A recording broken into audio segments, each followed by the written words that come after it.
राम सामर्थ्य योग पीठ ट्रस्ट।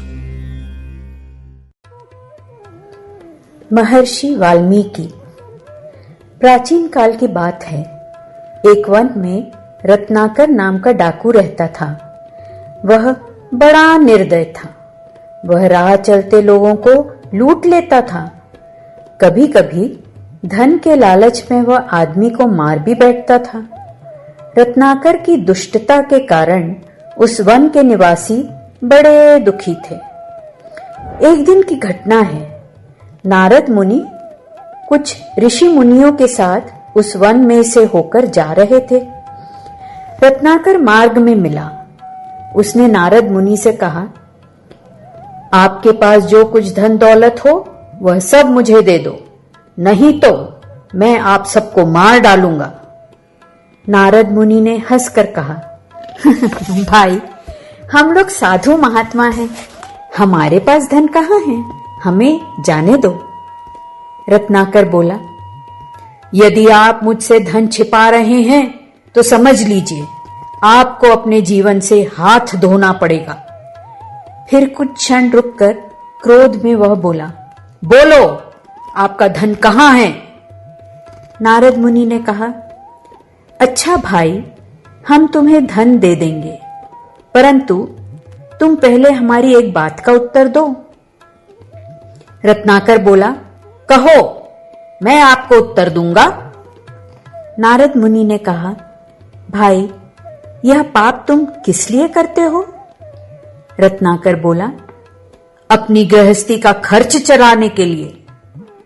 नारद मुनि ने फिर पूछा, अच्छा, इस प्रकार जो पाप तुम्हें होगा उसे तुम्हारे घर वाले बांट लेंगे? बोल। यह प्रश्न सुनकर रत्नाकर चौंका। प्रश्न कठिन था। बोला, इस बात का उत्तर तो मैं घर वालों से ही पूछकर दे सकता हूं। नारद मुनि ने कहा, अच्छा, तो अब तुम इस बात का घर जाकर पता लगाओ, तुम्हारे पाप में कौन भाग लेगा? रत्नाकर घर गया। उसने अपने घर के हर व्यक्ति से पूछा, किंतु किसी ने भी रत्नाकर के पाप में भाग लेना स्वीकार नहीं किया। अंत में नारद मुनि के पास आकर उसने सारा हाल कह सुनाया। नारद मुनि ने कहा, देखा भाई, तुम्हारे पाप में कोई साथ नहीं देता। इस काम में जो पाप तुमसे हो रहा है उसका फल तुम्हें ही भोगना पड़ेगा, सोच लो। ऐसा सुनते ही रत्नाकर को सच्चा ज्ञान मिला।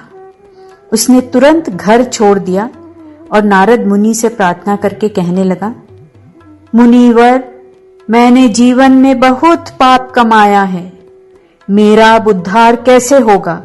उपाय बताइए। नारद मुनि ने रत्नाकर को हृदय से लगा लिया और उसे भगवान का भजन करने का ढंग बताया। रत्नाकर ने घोर तपस्या की। उसका जीवन ही बदल गया। अब उसका नाम रत्नाकर से बदलकर वाल्मीकि हो गया। यही वाल्मीकि ऋषि थे जिन्होंने सबसे पहले संस्कृत में रामायण लिखी है। महर्षि वाल्मीकि ने भगवान के लिए बड़ी तपस्या की। संसार के समस्त ज्ञान महर्षि को भगवान ने दे दिए। उनकी तपस्या का ही यह फल था, जिसके कारण आज वे संसार में अमर हैं। उनकी रामायण आज घर घर में भक्ति का प्रकाश कर रही है। हमें ये सीख मिली है, जन्म से ही कोई मनुष्य महान नहीं बनता। मनुष्य के कर्म ही मनुष्य को पतन और उत्थान की ओर ले जाते हैं।